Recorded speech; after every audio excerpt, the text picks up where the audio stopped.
اور زمین کا ایک ایسا ٹکڑا جس پہ لوگ اپنے ایک سماجی کانٹریکٹ کے تحت اپنی زندگی گزار سکے بغیر کسی خوف کے، اور ریاست کے ساتھ وہ ایک معاہدہ کرے، تو وہ جو زمین کا ٹکڑا ہے اس صورت میں ریاست کہلاتی ہے، اور اس کا نظم و نسق جو ہے وہ جو چیز سنبھالتی ہے اسے حکومت کہتے ہیں۔ اب ریاستی ادارے اور حکومت مل کے ان کا فرض یہ ہوتا ہے کہ زمین کے اس ٹکڑے کی حفاظت کی جائے اور وہاں کے رہنے والے لوگوں کو سرو کیا جائے، اور جواب میں ان لوگوں پہ کچھ فرائض عائد ہوتے ہیں۔ مثلاً سب سے پہلے یہ کہ وہ لاء کی پاسداری کریں اور ہر قانون کو جو ہے وہ مد نظر رکھے۔ پاکستان میں بدقسمتی ہے، قانون جو ہے وہ صرف طاقتور کی رکھوالی کے لیے بنا ہوا ہے، غریب آدمی کے لیے تو قانون جو ہے ایک عذاب کے علاوہ کچھ نہیں ذاتی طور پہ مجھے نظر آتا۔ یہ میں انتہائی ایمانداری سے کہہ رہا ہوں۔ یہی وجہ ہے کہ پاکستان کی سپریم کورٹ ایسے کیسز بھی سنتی ہے جس میں کہتی ہے کہ ہم ملزم کو بری کرتے ہیں، اور ملزم کا وکیل کہتے ہیں جناب علی ملزم کو مرے ہوئے 2 سال ہو چکے ہیں۔ تو یہ ہے جہاں پہ آ کے قوم کو یہ بتانے کی ضرورت ہے کہ نظریہ پاکستان ہو یا کوئی بھی نظریہ ہو، جتنے بھی نظریات دنیا میں بنے، پھیلے، کامیاب ہوئے یا ناکام ہوئے، وہ عوام کی فلاح کے لیے تھے۔ اور قائد اعظم محمد علی جناح نے بھی یہی خواب دیکھا، ایک ایسا ملک ہو جہاں پہ جبر نہ ہو، جہاں پہ ظلم نہ ہو، جہاں پہ کسی قسم کی کسی بھی وجہ سے معاشرے میں نفرت نہ ہو۔ آج دیکھیے آپ کے پاس کیا ہے، ہر طرح کی نفرت آپ کے معاشرے میں موجود ہے، ہر طرح کا زہر موجود ہے۔ ہمیں جناح صاحب کی اس نظریے کو، اس کی تعبیر دیکھنے کے لیے یہ ایفرٹ جو سردار صاحب آپ کر رہے ہیں یا جو میں عرضداشت پیش کر رہا ہوں، یہ ساری اسی سلسلے کی کڑی ہے۔ اپنا رول پلے کیجئے، اور امید نہیں رکھنی چاہیے لیکن کردار ضرور ادا کرنا چاہیے۔ بہت شکریہ جناب سید۔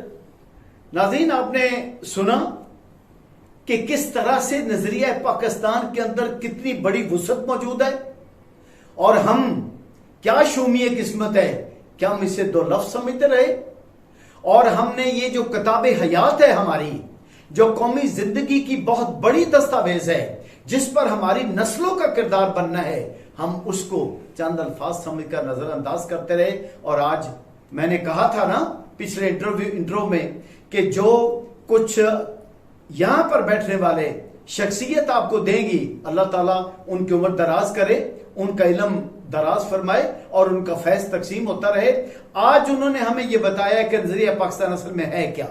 کئی لوگوں نے لکھا ہوگا، کئی لوگوں سے سنا ہوگا آپ نے، لیکن اس طرح سے میں تو کم از کم پہلی بار سن رہا ہوں اپنی پوری عمر میں، جیسے انہوں نے اس کی تشریح مختصر لفظوں میں کر دی۔ اب میں ان سے ایک سوال کرنے لگا ہوں۔